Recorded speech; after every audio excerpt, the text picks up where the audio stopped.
Ministerio de Transportes del Perú ahora está exigiendo el cambio de placa. Y matan más casian. Placa nisqata placa sutichasqatan noqanchik kunan carroyuqkuna ña huqtanya churananchis. Ima carrokunataq kay trámite nisqata ruwanqaku.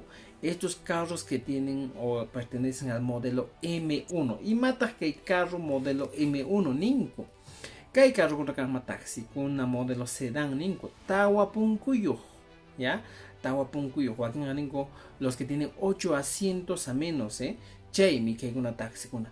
Chaykunan 2010 manta uraima 2010 manta uraima inscritos o qillqasta karhanku kay sonar nisqapi chaykunan cambiananku placankota. Hayk'aqmanta pacha kay junio killapi sichus placayki tukun ch'usaqpi o sino número 0 nisqapi chayqa chaymanta pachan cambia kunqa junio manta pacha. Hayk'aqama hasta el 2027.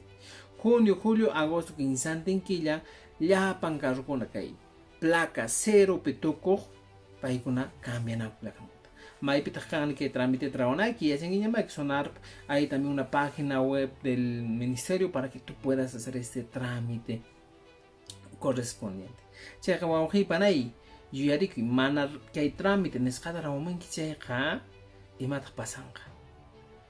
Iman pasanqa vas a tener una multa, vas a tener sanciones.